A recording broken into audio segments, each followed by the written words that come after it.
Hello, I'm Eric Snodgrass, and thank you for watching this weekly ag weather forecast video brought to you by Farm Credit. I'm going to start you off a little bit farther to your north. We are up here, and it's Saturday, and we are in Quebec and Ontario. And I just want to rewind the clock here to look at some of the satellite imagery we saw over the weekend, because there was a lot of smoke coming out of wildfires in Quebec. Now remember, earlier this month, late last month, most of those wildfires were in British Columbia, Alberta, and Saskatchewan. And now we're starting to see these fires here, and they put a lot of smoke out on Saturday and again on Sunday. Now looking at the forecast where that smoke is going to go, this animation kind of gives us an idea about the first couple of days of this week. And you're going to see some of that smoke getting into the skies here over the Carolinas, Virginia, down into parts of Georgia as well. And we're just watching, again, what the atmosphere is up to give us this. We're trying to diagnose the symptoms, and then we can figure out the cause and see where this whole thing is going. And one thing I can comment on here, because I know that there's a lot of discussion right now about the lack of rainfall in certain parts of the country, is that one of the things that's been very poorly forecast, and it's almost by design, has been the scattered nature to thunderstorms across the United States. All right, so this map you're looking at here comes from one of my favorite websites called blitzertung.org. That's German for lightning location or something like that. And what it's doing is just kind of triangulating lightning positions all over the world. And these were the scattered storms on Sunday evening when I was recording this. And it just shows you that when you look across the country, there is rain being delivered, but there's a lot of places being missed. And my commentary about this is just to take a look at the last 7 days of total accumulated precip. So this does include a little bit of that system that rolled through us last weekend. Okay, that's what's seen here. Outside of that, notice that much of the Tennessee Valley, the Ohio Valley, the Great Lakes Basin, New England, scattered, isolated storms, some of which were capable of putting out some heavy precipitation, but essentially you had to keep going farther and farther to the west to get to the heaviest rains. So you think about this section of the Cotton Belt, for example, or getting up here toward where we grow a lot of winter wheat, then along the high plains into Montana. I mean, this is an area that has been deep in drought and technically still is, but we've had some locations in the last week pick up well over 10 inches of rain with a lot of hail, some strong straight line winds, and stuff like that as well. What's actually more indicative of what the pattern's been up to is the fact that Tropical Depression 2, which sat here, moved this direction. That tells you that what we're missing in this section of the country is just a massive ridge of high pressure. We've had troughs of lower pressure that have sat in this area. We've had very weak and stagnant flow across much of this part of the country. And what's gone on is the jet streams come in and it's made these little curls over here and just run up the plains. In fact, the jet stream level winds have broken off into such a weak flow pattern that we're even getting flow out of the east that's delivering this rain as it goes upslope. Because if you go this direction, here you're going up in elevation. That gives rise to rising motion, and you get storms to pop on that. Now, I just want to show you that when you look back at what was forecast for this, all right, the models did a great job with the low that was here, but that was last weekend, okay? It's kind of hiding what rainfall we did get this past week. But I want to let you know that models under forecast convection. They're not designed to be able to forecast it well because they parameterize convection. They don't explicitly predict it. They can't, because if you want them to run out 9, 10 days, 15 days into the future, if they start allowing for convection, it'll blow up the simulation and it'll be an absolute mess. So we parameterize it, which means we often underestimate the rainfall from some of these storms. But we do keep track of it very well, and that's what I just showed you. And this is now the map that looks back over the last 30 days. Now we know that before that weekend storm system a week ago, we were drier throughout parts of Virginia, North and South Carolina. We had better storms to the south, but some of that came through here really helped revive some of the drier weather that we saw earlier in May for the Carolinas. The driest locations, though, were the Great Lakes Basin into New England, pockets throughout the Mississippi Valley, the whole of it all the way down to the south, whereas we've had some places here that stretch along the plains picking up in excess of 1,000% of normal precipitation. That's right, some places have seen that much. And we just look out at another factor here to kind of help us gauge this. This is the cumulative downward solar flux map. So when we look at this map, wherever you see the warmer colors, this represents where we've seen more sunshine hitting the ground than normal, which means less cloud cover. And where you see the bluer colors, that's where we've had more cloud cover, preventing a lot of that sunshine from getting down there. So just kind of indicative of that drought picture. One other thing I can do with some satellite data here is I can show you your latest NDVI values. I'm going to start off in North Carolina. Now what you've got here in the gray envelope is the 2001 to 2021 average. So this is kind of the min-max. This is the range. Sorry, the average is in that black line. Last year is in this shade, and current year is in red. In North Carolina, we're trending in the top half of this distribution. You go from North Carolina to South Carolina. Interesting about this is we had this major peak and then it dropped. And I don't know if this is some data mishandling. I got to look into this more. And then you go from there to Georgia and we see very similar behavior. If we just take the data for what it is, it still suggests that we are across all three locations here sitting, on average or above it. So I just want to keep that in perspective. This is a vegetation health view. And again, we're just watching what that southeast is doing in terms of keeping the heat away, keeping the precipitation in. But ultimately, our discussion comes down to this. We still see throughout the mid and lower levels of the atmosphere relatively weak flow throughout a big section of the country. A lot of these storms are moving in this direction. We've had flow coming at us out of the north. And what's really making this interesting is that the Bermuda High, which we're going to spend some time talking about, has spent a lot of time way over here, over toward Africa. And today, on Monday, it's here. Now, do you all know where Bermuda is? Bermuda's way up farther to the north. So this Bermuda High is displaced, and it's not yet set up residency closer to the United States. Now, can you just imagine if you put this right here? If that was there, we'd be pumping in moisture. We'd be hot. We'd see daily storms, that 30 to 50% chance every day. We would have temperatures deep into the 90s, and it would storm like mad in the Midwest. And you have a lot of happy farmers here. But it's been absent. It's been gone. It's been displaced.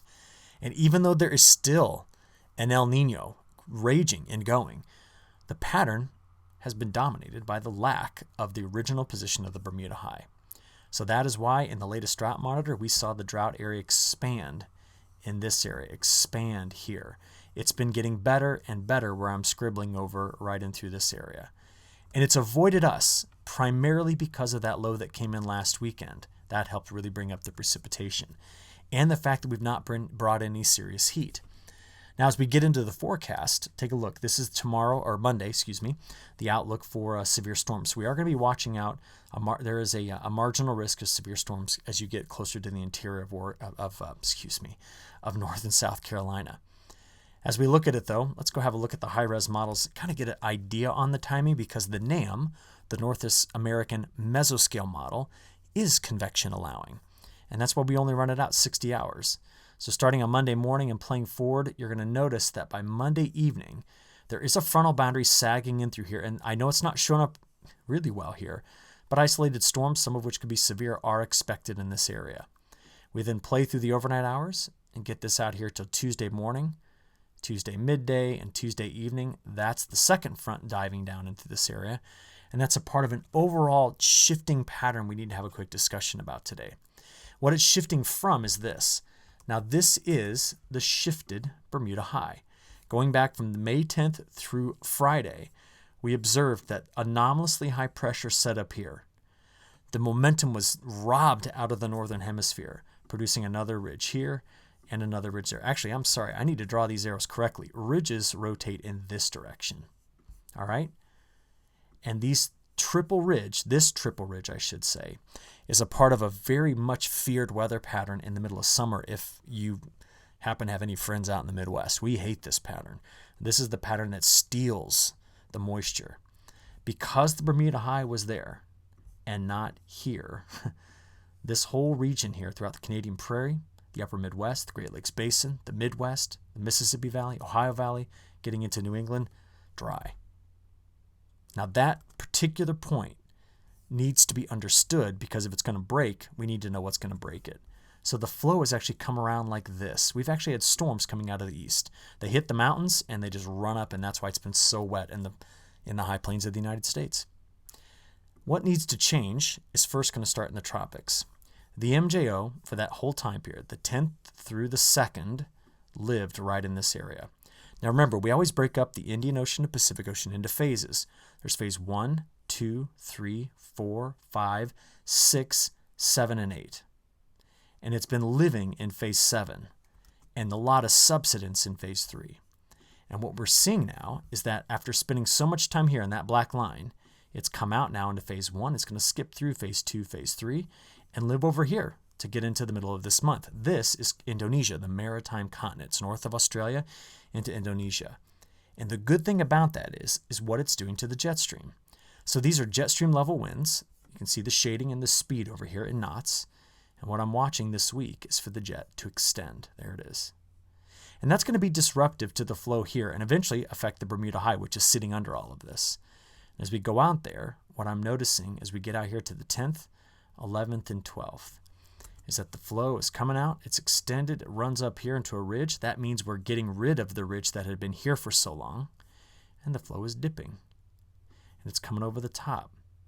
And what this is going to start to do is affect our temperature pattern first, and eventually our precipitation pattern. But in the midsection of the country, it's going to make more storms. So we play this out here through the 13th, 14th, and 15th, and that guy right there is where all the action's going to be. Now we need to see what that's going to do. So I want to show it to you one other way. This is the height pattern. So now we're looking at troughs and ridges. The reds being the ridges, the blues being the troughs.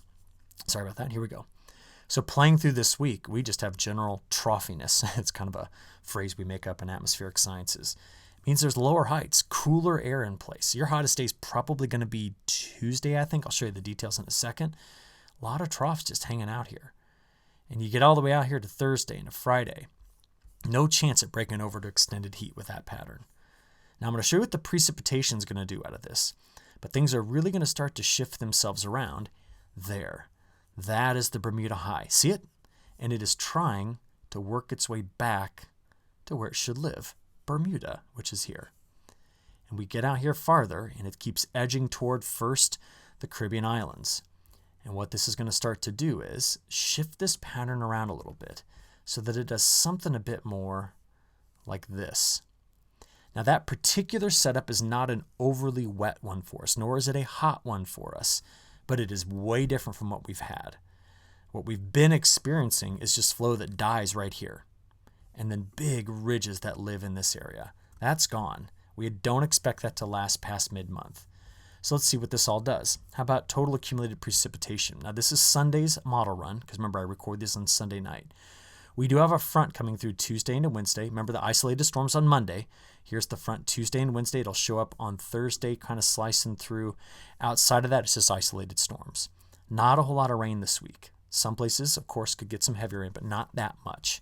Then do you see this corridor through here? This is where the jet stream level flows coming down and up, and the Bermuda High begins to show up. So the squeeze on the atmosphere is put in through there. Now, normally, if the Bermuda High was sitting in its place, this moisture transport would live here. But it's over in the Atlantic because of the displaced Bermuda High. So we get out there past this weekend into early next week. And what we start to see at that time frame is some of the holes in the Corn Belt filling in. The eastern Corn Belt, the eastern Great Lakes into New England will be the last holdout for the driest conditions here. But some of the models are attempting to deliver rains into this area once we get past about the 10th, 11th, 12th. But as it stands, the next 10 days looks something like this. Overall, our region is drier than normal. We don't have any more of those cutoff lows coming through. We're cooler, which means we're not going to see a lot of stress out of this, but we're drier than normal. So is much of the eastern Corn Belt. A lot of isolated storms here in the west. Now, I'd like to show you what it looks like on the operational run. So let's get here. This is now Monday morning. Now, as we go through Monday, remember, it's isolated, strong to severe storms. Now you're going, wait a minute, I just see flashes of green. Remember, that's because this model does not allow for convection.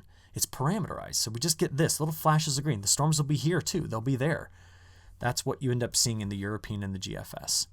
So then we have this other front coming through Tuesday. Can you kind of see it lining out here?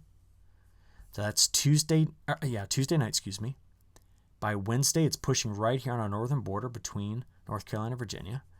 And then it spreads some rain over us in North Carolina on a Wednesday night, Thursday morning. Isolated, scattered precip down here in Georgia and South Carolina for Thursday night. And then we're drier through Saturday into Sunday. But we notice that after the 10th and 11th, here comes a front through here, bringing in some chances for precip to the Corn Belt, which has been very, very dry. And every time a front comes through like this, it's going to knock our temperatures back. So that takes us out a week. Let's now go look at it a couple different ways. First, the probability of getting at least an inch of rainfall in the next 10 days. We're sitting down here in this 30 to 50% range. It's not overly wet. In fact, what's the chances of us keeping less than a half inch? Well, we're in here in this 20 to 40% range. Notice how dry it is throughout the Great Lakes Basin, though. Very dry in this area. From there, let's go look at week 2. Now remember, by week 2, the pattern's going to come in and do this. So we see the models beginning to open up a corridor in through here of wetter conditions. The CPC is most aggressive on it. The GFS, it's got normal rains through here and wettest there. And the GFS has wettest here and normal rains, but it's got a drier signal. And we always get into summer and question how well the GFS handles the precipitation in the southeast. It is almost always too dry. But from here, let's go out and talk a bit about what's going on with the temperature pattern. Because over the next 10 days, there is nothing to be had in terms of heat stress. So even though we're a bit drier, I don't see any stress coming out of this. All the heat's up in the Canadian prairie. It's back in the Pacific Northwest. Look how cool it is in parts of the Cotton Belt down here up in the plains, California. To show you what those temperatures are going to do, let's go right to Monday. So here we are. Highs in the upper 70s, low 80s. Go into Tuesday, low 80s. This is just maybe your warmest day, a couple degrees above average. From there, you go into Wednesday. Already got the cold front coming through. Remember that front? There it is. Cooling North Carolina back down. Mid to upper 80s in Georgia. This is nothing unusual. There's Thursday, cooler. Friday, cooler. Saturday, cooler. This is what we get when that trough hangs out over us. So what do we have in terms of evaporation? Well, these are normal numbers. To evaporate somewhere around 1.5 inches a week, that is perfectly fine. That's not a stress. In terms of GDDs, okay, 133 to 165, that tells you the heat is not on. Because we can at this time of year get up to 180 to 200 GDDs under the hottest conditions. So it's not here. Finally, what about the longer term? We look out there June 18th through the 24th, no strong dry signals. You look out there beyond that, the 25th through July 1st, no strong dry signal. And if we compare that to what the CPC is saying, this is the 17th through the 30th, and this is this is the temperature and this is the precip. We see that they're slightly warmer than normal, but no indications of developing drought. That's even echoed right now by the latest update from the ECMWF. All the way past 4th of July out there to July 10th, they got this corridor open for business and no major heat stress. I like it. You're going into this season without accumulating much heat stress. But the only thing I want to keep you aware of here is two things. We've got right now very warm water in the North Atlantic. We've got it warm here, warm in the Caribbean, and warm right here in the Gulf. The only reason this is cool is because we had a tropical system in there that turned up some cooler water. The negative PDO is not doing its thing, but El Nino is, and El Nino continues to build. And I'm going to show it to you a couple of ways. Let's go to one of my favorite websites. I'll come back to this in a second. That website is Tropical Tidbits. Tropical Tidbits, there it goes. And let's go right now to Analysis Tools, Ocean Analysis, and take a look at this. Look at these ocean temperatures, just continuing to climb 0.7 degrees C above average. That is a healthy and thriving El Nino. It's going, all right? But the last thing I want to show you is this. This is the long-range outlook for that Bermuda high. So you still see part of it's displaced here and part of it's down here. But all that blue tells me lower than normal pressure. When does it recover? This is June 18th, 19th, 20th. The end of June, the models are suggesting near normal position of the Bermuda high. And watch what happens in the midsection of the country when that occurs. Low pressure begins to show up. And this could start to be the change in the pattern that we would expect to see as an El Nino begins to develop. The last thing I want to show you here, let's go to CSU hurricane forecast. There it is. And I want to show you the latest we've got because they updated this given that June 1st was the start of the hurricane season. They are now one above average on the prediction for number of named storms. Last time they were not, they were below. We are a little bit more than normal on accumulated cyclone energy, 125 versus 123. Hurricane days is 3 more than normal. But they're not so keen on predicting the major hurricanes or the major hurricane days, keeping those below average. So in other words, we've just seen a little bit of an uptick, a trend up in terms of the the potential strength of this hurricane season. And with that, I'm going to go ahead and wrap it up. Hope you all have a good rest of your weekend. In fact, I'm stumbling here a little bit because I didn't realize, I should have paid better attention to this, but they did upgrade Tropical Depression 2 to become a tropical storm. It got the name Arlene. I must have missed it over the weekend. I was so focused on those storms because Arlene went south. That storm system went south. Okay, so sorry about that, but one thing just caught my eye here. After watching storms in the Midwest, I missed the tropical system that missed Florida and everything, but it got a name. Okay, with that, I'm going to stop. Have a good rest of your week, and I'll talk to you next Monday. Thanks.